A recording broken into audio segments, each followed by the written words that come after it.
Happy Friday, everyone. I read a lot of books and I watch a ton of YouTube videos on saving money and habits and practices that are effective. And I was trying to think of what I could share with you guys that I do that would be helpful. And I realized there are 3 habits that I learned a while back that I continue to practice that are kind of fun and give me a good attitude about money and a great money mindset. So I'm going to share those with you today. Welcome back. If you already are a subscriber, I'm so glad to see you guys again. If this is your first time here, I hope you get value out of this video and you'll hit subscribe so you can join our community and learn more about frugal living, minimalism, saving money, and I also like talking about single momhood because I'm a single mom and I still do my very best to make it all work when I can. All right, so these tips that I'm about to share with you, I have learned from other women that I really admire and respect, and they're older videos that I got this information from, so I've been doing them for years. The first one is by a gal named Zoey Arielle. I don't know if you've seen her before. She talks a lot about manifesting money now, but when I first started watching her, she was talking about ways to save money and frugal living, and I was like instantly attracted to her channel, and I still continue to watch. But the thing that she shared in this one video, and I will put the link below so you can hear it in her words too, but was to label your line items in your budget a more fun and intriguing way. The whole point is to make your budget line items something that you'd actually want to put your money into. Actually, when you see that, you think, ooh, yeah, I feel good about putting my money there. Let's give you an example.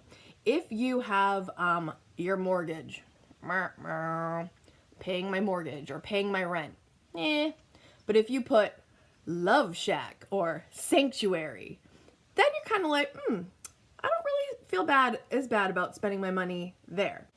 I know, you're like, Kate, that's a little cheesy, but I swear it works. I'm going to look over at my screen for a second to show you a couple examples from my budget, my line items that you're going to be like, really? You do this every month? I do every single month. Okay. So these are what I call some of my items, instead of boring stuff. So for my 403B, I use Lincoln Financial. So I call it Lincoln Love.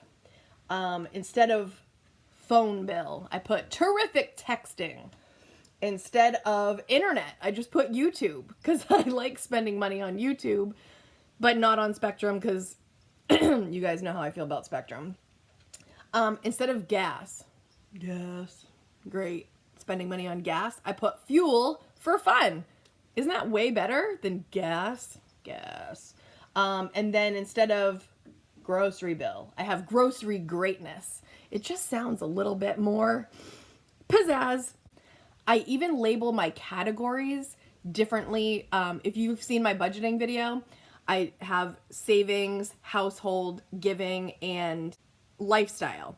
But what I actually call them, I didn't tell you this because until now when I'm explaining it, you'd be like, what? My savings is actually called Future Kate.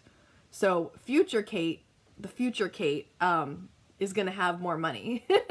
And then for my household, I have castle living. You know I don't live in a castle, but it makes it more fun. Giving, instead, I have blessings to others. I feel good about that. Giving blessings to others, that's my giving category. And my lifestyle, I have living my best life. See, isn't it just way more fun putting that kind of stuff in? And that's what I do. So I hope that helps you a little bit. Give it a try. You might feel really silly at first, but I feel like it gets me in the right mindset that I'm putting money towards stuff that I value and I'm excited about. Give it a whirl. Number 2 comes from the amazing Marie Forleo. If you haven't heard of Marie Forleo yet, I highly recommend you go check her out because she has got great tips on how to improve your life, your business. She's awesome. She said to get an ATM, and that means an automatic transformative mantra. Huh? I was like, what is this? And I swear this is another one. Just get your mind right. Gets you thinking about abundance, an abundant mentality instead of always lacking. This is a trick with your mind to think abundantly. So she recommends that every time you part with money, like say if you're writing a check, right? You write the check, and then when you hand it over, you say, there's more where that came from. So the first time I probably did this, like when I heard her say it, I'm like, but what if there isn't more where that came from? So I was probably like this. There's more where that came from. Then it probably got a little better. I was probably like, there's more where that came from. But after a month or so, I was like, shh, there's more where that came from. Retrain yourself to come from a place of abundance, not scarcity. It doesn't do you any good using negative words or negative thoughts about how little you have. I don't have enough. All that kind of messes with your brain. Try to come from an abundant mentality.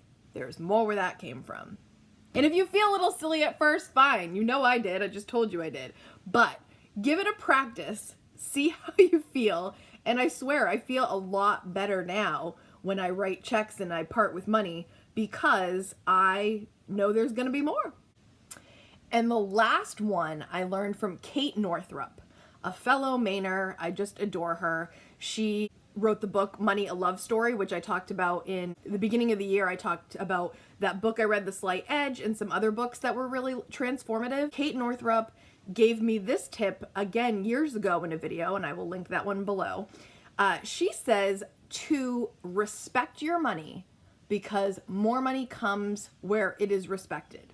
And if it's not respected, it's much less likely to come to you.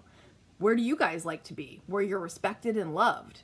I'm not saying like love money, but respect it and you'll have more. It's just the thought. So she says, for example, her example was this. Say you go to a store. Let's say we're at a gas station and you go get a drink. You're grabbing a bottle of water. And you have cash that day, so you hand over cash. They give you the change, you wad it up, and you shove it in your pocket. What's that telling your money that you just put in your pocket? She says, you're about as important as a crumpled up, dirty Kleenex. And I was like, huh? Like, wow, I never really thought of that. Like, do you have like money, like change shoved in your pockets or in your purse, and they're just in receipts and everything, like all the things with money and just crumpled in there and acting like you don't care about it. But if you respect your money, see, if you look, I've been doing this now for years. This is my wallet. Ooh, matches my shirt. Didn't mean to do that. But if you open she says, put your money in order. All bills, see, look, all my bills are facing the same way. Not a lot of money in there today, huh, people? But in numerical order. So I go 1s, 5s, 10s, 20s, you know, all those hundreds that sometimes are in my wallet. But I always do that. And I put it back in here nicely, respected, loved, and in hopes that will bring me more. And I know, guys, again, all these are kind of like, could feel like cheesy or silly. But if you respect your money, it will be more likely that more will come into your life instead of if you don't treat it with respect. In summary, make your line items in your budget more fun. Think things that you'd actually want to spend your money on. Like if you have a vacation, best time of my life, you know, something like that. Secondly, when you are parting with money, think and even say to yourself out loud, there's more where that came from. And lastly, respect your money. Take care of your money. More money will come where it's respected. Think about that. Now is your turn. Out of these three things, and I know some of you, this might be far out there, but maybe you're not. Maybe you're like, oh, hey, actually, those seem like easy things to try. Of the three things, if you had to pick one that you're gonna practice, let me know in the comments which one you're most likely to practice. And then let me know how it goes later on and see if it helps give you a better attitude toward money. I think people get really serious about budgets and they hate the word budget and it's torturous. You guys know I love talking about budgets. It's my happy place. So if it's going to be your happy place, give it some happy words. Find ways to make budgeting a little bit more fun and get your head right thinking about abundance, not scarcity. Try these money mind tricks to get you thinking about abundance in your life and not what you are lacking. Have a great day, everybody. I hope to see you soon. If you have not hit subscribe, please press that red button and the bell so that you get notifications when a new video comes out. I do videos every week. I hope to see you soon, and I hope you got value out of this video. Bye. I hope these tricks work for you. Thanks, babe. I hope they work for you too. Let us know in the comments which one you're going to try, or all three.